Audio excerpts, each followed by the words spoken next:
आज की वीडियो में हम देखेंगे कि अगर हमें एक लिंक लिस्ट दी हुई हो और हमें फाइंड आउट करना हो कि उस लिंक लिस्ट में साइकिल है या नहीं है, तो हम कैसे फाइंड आउट कर सकते हैं। इसके साथ हम ये भी देखेंगे कि अगर हमें उस साइकिल का स्टार्टिंग पॉइंट जैसे ये 4 इसको फाइंड आउट करना हो तो हम कैसे कर सकते हैं। हमें दो लिस्ट दी हुई है, ये L1 मान लेते हैं, ये L2 मान लेते हैं। इस लिस्ट में हमारा एक लूप है। लूप क्यों है? क्योंकि 4 5 को पॉइंट कर रहा है, 5 6 को, 6 7 को, 7 8 को, 8 9 को, 9 4 को। तो जब हम इस लिस्ट को ट्रैवर्स करेंगे तो हम ट्रैवर्स करते करते 9 से वापस 4 पर आ जाएंगे। हम इस लूप में घूमते रहेंगे। तो इस लिस्ट में हमारे लूप है। और जो ये L2 है इसमें हमारा कोई लूप नहीं है। हम जब इसको ट्रैवर्स करेंगे तो हम नल पर पहुंच जाएंगे। तो इस प्रॉब्लम को डायरेक्ट ऐसे पूछा जा सकता है कि लिंक लिस्ट में लूप है या नहीं है, या फिर इसको अलग तरीके से पूछा जाता है। कैसे? आपको बोल देंगे कि ये बताओ लिंक लिस्ट नल टर्मिनेटेड है या नहीं है। इसका मतलब भी सेम है कि आपको ये बताना है कि साइकिल है या नहीं है। और एक तरीका और जो पूछा जाता है उसमें आपको बोल देते हैं कि link list ends in snake और स्नेल। स्नेल आपका कुछ किस टाइप का होता है? इस टाइप का होता है, लास्ट में ऐसा घुमा हुआ सा होता है। तो ये आपका क्या है? स्नेक है, स्ट्रेट है। और ये आपका कैसा बन रहा है? ऐसे और फिर घुमा हुआ सा। तो ये आपका स्नेल है। स्नेल मतलब साइकिल है। तो अगर हमें लिंक लिस्ट दी हुई हो और हमें साइकिल फाइंड आउट करनी हो तो हम कैसे कर सकते हैं। जो भी हमारी लिंक लिस्ट की नोड होंगी जैसे 1 2 3 4 5 6 7 8 9, जो भी हमारी नोड्स होंगी इन सब का जो एड्रेस होगा वो यूनिक होगा। हम जब भी हमारी नोड के लिए मेमोरी एलोकेट करते हैं तो उसको एक यूनिक एड्रेस मिलता है। तो इन सारी नोड्स का एड्रेस यूनिक होगा। तो हम इस फैक्ट का यूज करके इस प्रॉब्लम को हैशिंग के हेल्प से सोल्व कर सकते हैं। हम क्या करें, हम हेड नोड से शुरू करें। हम इसका एड्रेस मान लेते हैं हम 1000 है। हमने सारी नोड्स के रैंडम एड्रेसेस मान लिए। हम इसका एड्रेस हमारी एक हैश टेबल में स्टोर कर लें। यानी कि मैं इस टेबल में डाल दूं 1000 और इसकी फ्रीक्वेंसी का सेट कर दूं 1 कि मेरा 1000 हैश टेबल में प्रेजेंट है। फिर मैं हूँ 2 पर आया 1200, मेरा एड्रेस अलग है तो मैं इसे भी स्टोर कर दूँ। सिमिलरली 3 4 इनके एड्रेसेस में स्टोर कर दूँ। फिर मैं हूँ 5 पर 1600, ये हैश टेबल में प्रेजेंट नहीं है तो इसे भी मैं स्टोर कर दूँ। फिर आऊँ इस नोड 6 पर, इसका एड्रेस क्या है? 1900, चेक करूँ हैश टेबल में प्रेजेंट है? नहीं है तो स्टोर कर दूँ। फिर आई यहाँ पर 2100, ये भी स्टोर हो जाएगा।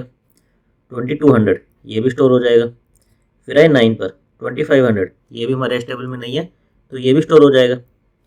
फिर हम इसके नेक्स्ट ट्रैवर्स करके आएंगे 4, यहाँ पर चेक करेंगे क्या 1500 मेरा हैश टेबल में प्रेजेंट है या नहीं है। तो मेरा यहाँ पर प्रेजेंट है, यानी कि मैं इस नोड पर पहले भी आया था तभी तो मेरी हैश टेबल में स्टोर है। और पहले आया था और घूमकर वापस इस पर आ गया, यानी कि मेरी लिंक लिस्ट में लूप है। तो इस तरह से मैं लिंक लिस्ट नोड के एड्रेस को स्टोर करके अपनी हैश टेबल में लूप को डिटेक्ट कर सकता हूँ। इसकी हमारी टाइम कॉम्प्लेक्सिटी क्या लगेगी? हमें हर एक नोड को एक ही बार ट्रैवर्स करना है तो O ऑफ n लगेगी। और स्पेस कॉम्प्लेक्सिटी कितनी लगेगी? हमें ये हैश टेबल बनानी पड़ेगी तो इसके लिए O ऑफ n लगेगी। एक बार हम देखते हैं कि अगर हमारी लिस्ट नल टर्मिनेटेड होती यानी कि लूप नहीं होता तो ये एल्गोरिथम कैसे वर्क करता। हम यहाँ से शुरू करते 1000, ये हमारा एड्रेस हैश टेबल में स्टोर कर देते। फिर हम आते हैं यहाँ पर 1100, हमारे हैश टेबल में नहीं है तो इसे स्टोर कर देते। सिमिलरली 1200 स्टोर होता, 1300 स्टोर होता, 1400 स्टोर होता, 1500 स्टोर होता हैश टेबल में। कोई भी हमारा एड्रेस इसमें मिलता ही नहीं। और फिर हम कहाँ पर आ जाते? नल पर आ जाते। जैसे ही नल पर आते इसका मतलब क्या हुआ? हमारी लिंक लिस्ट एंड हो गई है और हमें कोई लूप नहीं मिला। तो हम कह देते कि हमारी लिंक लिस्ट में लूप नहीं है। नाउ जो इस एल्गोरिथम की ड्रॉबैक है वो क्या है? हमें एक हैश टेबल यूज़ करनी पड़ रही है, यानी कि हमें एक्स्ट्रा स्पेस यूज़ करना पड़ रहा है। तो हम इस एक्स्ट्रा स्पेस का यूज़ किए बिना कैसे फाइंड आउट कर सकते हैं कि हमारे लिंक लिस्ट में साइकिल है या नहीं है? तो वो देख लेते हैं हम। लिंक लिस्ट में साइकिल को कांस्टेंट स्पेस में फाइंड आउट करने के लिए एक काफ़ी वेल नोन एल्गोरिथम है जिसे हम कहते हैं फ्लोइड साइकिल डिटेक्शन एल्गोरिथम। उस एल्गोरिथम में हम क्या करते हैं, हम हेड नोड पर दो पॉइंटर लेते हैं, स्लो और फास्ट। स्लो पॉइंटर आपका एक एक स्टेप मूव करता है, फास्ट पॉइंटर आपका दो दो स्टेप मूव करता है। स्टार्टिंग में हमने क्या किया, स्लो और फास्ट इन दोनों को हमारी हेड नोड पर ले लिया। फिर नेक्स्ट आइट्रेशन में क्या होगा, स्लो आपका एक मूव करके 2 पर आ जाएगा, फास्ट आपका 2 मूव करके 3 पर आ जाएगा। आपकी स्टेट कुछ ऐसी हो जाएगी। फिर नेक्स्ट आइट्रेशन में क्या होगा, स्लो एक मूव करके 3 पर आ जाएगा, फास्ट 2 मूव करके 5 पर चला जाएगा। फिर नेक्स्ट आइट्रेशन में स्लो 4 पर आ जाएगा, फास्ट आपका 7 पर आ जाएगा। नेक्स्ट आइट्रेशन में स्लो आपका 5 पर आ जाएगा, फास्ट आपका 9 पर आ जाएगा। नेक्स्ट आइट्रेशन में स्लो 1 मूव करके 6 पर आ जाएगा और फास्ट आपका 2 मूव करके 9 से 4, 4 से 5, 5 पर आ जाएगा। फिर नेक्स्ट आइट्रेशन में स्लो 1 मूव करेगा, कहाँ पर आएगा 7 पर आएगा, फास्ट 2 मूव करेगा 7 पर आएगा। अगर ये आपके स्लो और फास्ट सेम नोड पर पॉइंट करते हैं, यानी कि दोनों मीट कर गए, तो इसका मतलब है कि आपकी लिंक लिस्ट में साइकिल है। क्यों? क्योंकि आपका स्लो स्लोली मूव कर रहा था, फास्ट आपका फास्ट मूव कर रहा था, 2-2 स्टेप मूव कर रहा था। तो अगर ये दोनों किसी पॉइंट पर मिले, इसका मतलब क्या हुआ, हमारी लिंक लिस्ट में लूप है, तभी तो फास्ट और स्लो एक ही पॉइंट पर आकर वापस मिले।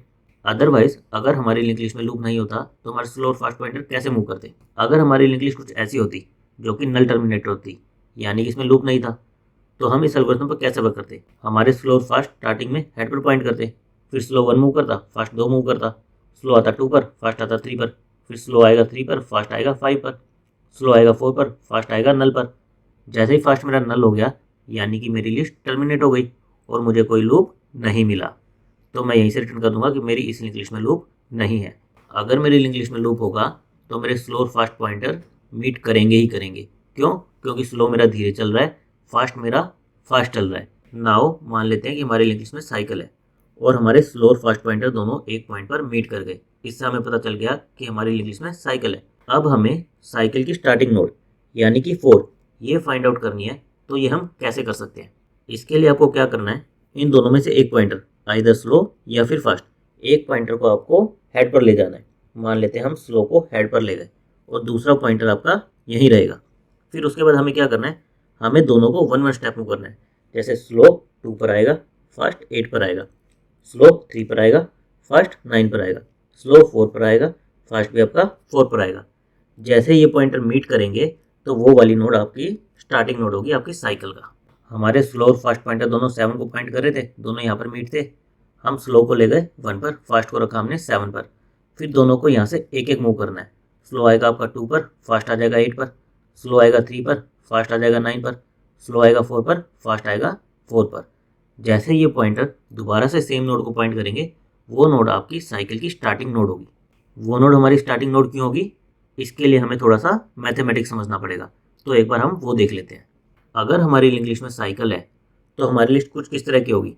स्टार्टिंग में कुछ फ्लैट पार्ट होगा, फिर उसके बाद एक लूप होगा जिसमें हमारी लिंक लिस्ट घूमती रहेगी, राइट। हमारे पॉइंटर एक बार इस लिस्ट में आ गए तो ये यहीं पर घूमते रहेंगे। तो मैं मान लेता हूँ कि ये जो मेरा फ्लैट पार्ट है जिसमें लूप नहीं है, इसकी लेंथ है मेरी m। इस पूरे लूप की लेंथ, ये जो पूरी साइकिल है, इसकी लेंथ मैं मान लेता हूँ n। ये वाला पॉइंट मेरा है मीटिंग पॉइंट, जहाँ पर मेरे स्लो और फास्ट पॉइंटर मीट करे। ये मेरा स्टार्टिंग पॉइंट है, लूप का स्टार्टिंग पॉइंट ये है, मीटिंग पॉइंट ये है। इनके बीच के डिस्टेंस को मैं मान लेता हूँ k। तो मेरी बची हुई ये वाली लेंथ कितनी हो जाएगी, n-k हो जाएगी, क्योंकि मेरे लूप की लेंथ कितनी है, n। तो इस डायग्राम के बेसिस पर हम कुछ मैथमेटिक्स लगाएंगे और प्रूव करेंगे कि जब हम स्लो यहाँ से मूव करेंगे और फास्ट पॉइंट को यहाँ से एक एक मूव करेंगे तो दोनों हमारे स्टार्टिंग पॉइंट पर ही मीट करेंगे। नाउ हमने 2 पॉइंटर लेते, फास्ट पॉइंटर और स्लो पॉइंटर। तो आपके पॉइंटर किस तरह से मूव करेंगे, पहले इस फ्लैट पार्ट में मूव करेंगे, फिर कुछ इसके सर्कल लगाएंगे और फिर लास्ट में यहाँ पर आएंगे, क्योंकि वे दोनों यहाँ पर मीट कर रहे थे। जब हम स्टॉप कर रहे थे हमारे एल्गोरिथम को, वो यहाँ पर मीट कर रहे थे। तो स्टार्टिंग में m मूव करेंगे, फिर ये सर्कल लगाएंगे, यानी कि n इंटू समथिंग उतना डिस्टेंस ट्रैवल करेंगे, फिर हमारा लास्ट में ये k डिस्टेंस ट्रैवल करेंगे। तो हमारा फर्स्ट पॉइंटर कितना डिस्टेंस ट्रैवल करेगा, m प्लस हम मान लेते हैं कि उसने x टाइम्स इसका लूप लगाया, n इंटू एक्स, n हमारे साइकिल की लेंथ है, और लास्ट में कितना मूव करेगा, k मीटिंग पॉइंट पर आने के लिए। सिमिलरली हमारा स्लो पॉइंटर कितना मूव करेगा, m plus n into y, कुछ साइकिल्स कम लगाएगा प्लस k। पर हम स्लो और फास्ट पॉइंटर को किस तरह से मूव कर रहे थे, हम स्लो को एक स्टेप मूव कर रहे थे और फास्ट को 2 स्टेप मूव कर रहे थे। तो यानी कि स्लो पॉइंटर जितना डिस्टेंस कवर कर रहा है इंटू 2 करेंगे तो उतना डिस्टेंस हमारा फास्ट पॉइंटर कवर करेगा, यानी कि हमारा फास्ट पॉइंटर स्लो पॉइंटर की कंपैरिजन में दुगना डिस्टेंस कवर करेगा। तो अगर हम इसको इक्वेशन की टर्म्स में देखें तो क्या हो जाएगा, हमारा ये हमारा स्लो पॉइंटर का डिस्टेंस था, ये हमारा फास्ट पॉइंटर का डिस्टेंस था। दोनों को इक्वल बनाने के लिए हमें क्या करना पड़ेगा, इस स्लो वाले डिस्टेंस को 2 से मल्टीप्लाई करना पड़ेगा, तभी हमारा इक्वल होगा। तो हमारी इक्वेशन ये बन जाएगी। अब हम इसको एक्सपेंड करेंगे और सोल्व करेंगे। एक्सपेंड करने पर हमारा क्या होगा, 2m plus 2ny plus 2k equal to m plus nx into k, ये होगा। यहाँ से एक m हमारा कैंसिल हो जाएगा, एक के यहाँ से हमारा कैंसिल हो जाएगा। हम इस 2ny इसको यहाँ पर ले जाएंगे nx माइनस 2ny और फिर n को कॉमन ले लेंगे तो हमारा क्या आ जाएगा x minus 2y into N. इधर क्या आ जाएगा m plus k। Now x हमारा क्या था कि फर्स्ट पॉइंटर में इस लूप के कितने चक्कर लगाए, यानी कि एक इंटीजर था। सिमिलरली y क्या था कि स्लो पॉइंटर ने इस लूप के कितने चक्कर लगाए, वो भी एक इंटीजर था। तो दोनों का डिफरेंस भी क्या आएगा, एक इंटीजर ही आएगा। तो मैं इसको i इससे रिप्लेस कर दूंगा एक इंटीजर से। तो मेरा m प्लस के किसके इक्वल हो जाएगा, i इंटू एन। आई क्या मेरा एक इंटीजर है, n क्या है मेरी लेंथ ऑफ साइकिल है। इसको मैं कैसे लिख सकता हूँ, i minus 1 into n plus n. ऐसे लिख सकता हूँ कि मैंने यहाँ से एक साइकिल हटा दी और वहाँ पर प्लस n कर दिया। और अब अगर मैं k को उधर ले जाऊँ तो मेरा m किसके इक्वल हो जाएगा, i minus 1 into n plus n minus k. ये i माइनस 1 इंटू एन मेरा क्या है कि पूरी की पूरी cycle, i minus 1 complete cycles. और n माइनस के क्या है मेरा, ये इतना डिस्टेंस ये है। तो यानी कि अगर मैं इस पॉइंट से शुरू करूं, इसकी मैं i माइनस 1 साइकिल लगाऊं तो मैं वापस इस पॉइंट पर आ जाऊंगा। एक साइकिल में मैं इस पॉइंट पर आऊंगा, अगर इसी पॉइंट से शुरू कर रहा हूं तो i माइनस 1 साइकिल में भी मैं इसी पॉइंट पर आऊंगा। और उसके बाद अगर मैं n माइनस के इतना डिस्टेंस ट्रैवल करूंगा तो मैं कहाँ पर आऊँगा, यहाँ पर आऊँगा। और ये मेरा किसके इक्वल है, m के इक्वल है। यानी कि अगर मैं यहाँ से शुरू करूँ और m डिस्टेंस ट्रैवल करूँ तो भी मैं यहीं पर आऊँगा। इसीलिए हम एक पॉइंटर को जब यहाँ रखते हैं और दूसरे पॉइंटर को हेड पर रखते हैं और दोनों को सेम स्पीड से मूव करते हैं तो हमारे पॉइंटर यहाँ पर मीट करेंगे। बेसिकली क्या होगा, मेरा एक पॉइंटर यहाँ से मूव करना शुरू करेगा धीरे धीरे, दूसरा पॉइंटर मेरा यहाँ से मूव कर रहा होगा। वो क्या करेगा, पहले तो i माइनस 1 टाइम्स इसके लूप लगाता रहेगा और लास्ट में मेरा यहाँ से n माइनस के डिस्टेंस ट्रेवल करके यहाँ पर आ जाएगा। और ये सेम डिस्टेंस कितना होगा, जो कि ये m इतना ट्रैवल करेगा मेरा दूसरे वाला पॉइंटर। तो मेरे दोनों पॉइंटर यहाँ पर मीट कर जाएंगे। और मीट कहाँ करेंगे, मेरी स्टार्टिंग नोड पर। तो जहाँ पर वो मीट करेंगे वो मेरी क्या हो जाएगी, स्टार्टिंग नोड हो जाएगी। नाउ इसकी टाइम कॉम्प्लेक्सिटी क्या होगी, अगर आप इसका ड्राई रन करके देखोगे तो स्लो पॉइंटर को आपका केवल एक ही लूप ट्रैवर्स करना पड़ेगा, इंटरनल एक ही लूप ट्रैवर्स करना पड़ेगा। इतने में फास्ट पॉइंटर कैचअप करके इसको कहीं ना कहीं मीट कर लेगा। तो यानी कि हमारे स्लो पॉइंटर को हर एक नोड को एक ही बार ट्रैवर्स करना पड़ेगा। और फास्ट पॉइंटर अगर साइकिल होगी तो उसको कैचअप कर लेगा, और साइकिल नहीं होगी तो इतने में वो नल हो जाएगा। तो इसलिए इसकी हमारी टाइम कॉम्प्लेक्सिटी क्या आ जाएगी, ऑफ एन। इसको आप 2-3 एग्जाम्पल लेके उनका ड्राई रन करके देख सकते हो कि स्लो पॉइंटर को हर एक नोड को एक ही बार ट्रैवर्स करना पड़ रहा है, यानी कि इस लूप को एक ही बार ट्रैवर्स करना पड़ रहा है। और इसकी स्पेस कॉम्प्लेक्सिटी क्या होगी, हम केवल 2 पॉइंटर लेंगे, एक स्लो पॉइंटर एक फास्ट पॉइंटर। उसके अलावा तो हम केवल लिस्ट को ट्रैवर्स करेंगे तो हमारी स्पेस कॉम्प्लेक्सिटी क्या आ जाएगी, कॉन्स्टेंट ऑफ 1। तो एक बार इस एल्गोरिथम का रिव्यू कर लेते हैं कि हमने क्या किया। हमने 2 पॉइंटर लिए, स्लो और फास्ट, जो कि हमारे हेड नोड को पॉइंट करेंगे। फिर हम स्लो को 1 मूव करेंगे, फास्ट को 2 मूव करेंगे। स्लो आया हमारा 2 पर, फास्ट आया 3 पर, स्लो 3 पर, फास्ट 5 पर, स्लो 4 पर, फास्ट 7 पर, स्लो 5 पर, फास्ट 9 पर, स्लो 6 पर, फास्ट 5 पर, स्लो 7 पर, फास्ट भी 7 पर। स्लो और फास्ट हमारे मीट कर गए। इसका मतलब क्या हुआ कि हमारी साइकिल है। और अब हमें स्टार्टिंग नोड फाइंड आउट करनी है। स्टार्टिंग नोड फाइंड आउट करने के लिए हमें क्या करना है, हमें स्लो या फास्ट में से एक पॉइंटर को हमारे हेड पर ले जाना है और फिर दोनों को एक एक स्टेप मूव करना है। तो हम स्लो पॉइंटर को हेड पर ले गए, फास्ट पॉइंटर को हमने 7 पर ही रखा। फिर हम एक एक स्टेप मूव करेंगे, स्लो आएगा 2 पर, फास्ट आएगा 8 पर, स्लो आएगा 3 पर, फास्ट आएगा 9 पर, स्लो आएगा 4 पर, फास्ट आएगा 4 पर।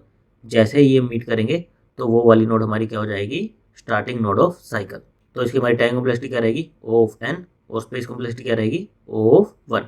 एक बार हम इसका कोड देख लेते हैं। कोड में हमें लिंक लिस्ट का हेड दिया हुआ है। सबसे पहले हम क्या चेक लगा लेंगे कि अगर हमारी लिंक लिस्ट नल है, यानी कि उसमें कोई भी नोड नहीं है, तो इसका मतलब क्या है कि उसमें साइकिल हो ही नहीं सकती, तो हम यहीं से रिटर्न में आ जाएंगे। अदरवाइज हमें क्या करना है, सबसे पहले हमें साइकिल डिटेक्ट करनी है कि हमारी लिंक लिस्ट में साइकिल है भी या नहीं है। उसके लिए हमें क्या करना था, 2 पॉइंटर लेने थे, स्लो और फास्ट, दोनों को हेड पर पॉइंट कराना था। इसके साथ हम एक फ्लैग वेरिएबल लेंगे जो कि इंडिकेट करेगा कि हमारी लिंक लिस्ट में साइकिल है या नहीं है। स्टार्टिंग में हम इसको फॉल्स सेट कर देंगे कि अभी हमें साइकिल नहीं मिली है। फिर हम हमारा एल्गोरिथम लगाएंगे।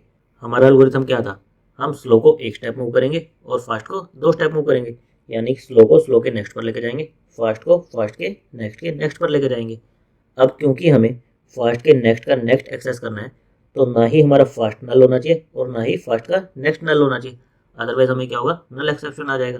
तो हमने वही चेक लगा दिया, हमारा फास्ट नल नहीं है और फास्ट का नेक्स्ट नल नहीं है, तो एक स्टेप स्लो को मूव करो, 2 स्टेप फास्ट को मूव करो। फिर हमें क्या चेक करना था, अगर ये दोनों पॉइंटर मीट कर गए यानी कि सेम नोड को पॉइंट कर रहे हैं तो उस केस में क्या है कि हमारी साइकिल है, तो हम फ्लैग को ट्रू कर देंगे और यहीं से ब्रेक कर जाएंगे। ब्रेक करने का मतलब क्या होगा, हम इस लूप से बाहर आ जाएंगे।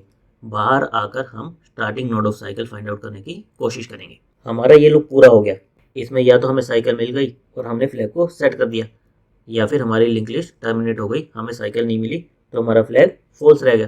तो अगर हमारा फ्लैग फॉल्स है तो इसका मतलब तो क्या है कि हमारे लिंक लिस्ट में लूप है ही नहीं, तो स्टार्टिंग नोड एग्जिस्ट करेगी ही नहीं, तो हम नल रिटर्न कर देंगे। लेकिन अगर हमारे फ्लैग की वैल्यू ट्रू है यानी कि हमारे लिंक लिस्ट में साइकिल है, हमें स्टार्टिंग नोड फाइंड आउट करनी है, तो हमें क्या करना था, हमें एक पॉइंटर वहीं रखना था और दूसरे पॉइंटर को हमारे हेड नोड पर ले जाना था।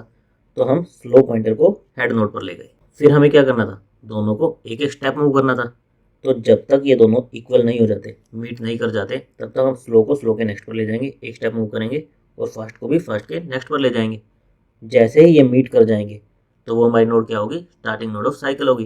तो हम वो वाला पॉइंटर आइदर स्लो या फास्ट, क्योंकि दोनों ही सेम नोड को पॉइंट कर रहे हैं, तो हम उसे रिटर्न कर देंगे। तो इस तरह से हम फ्लोइड साइकिल डिटेक्शन एल्गोरिथम का यूज़ करके साइकिल डिटेक्ट भी कर सकते हैं और साथ के साथ साइकिल की स्टार्टिंग नोड भी फाइंड आउट कर सकते हैं। Thank you guys.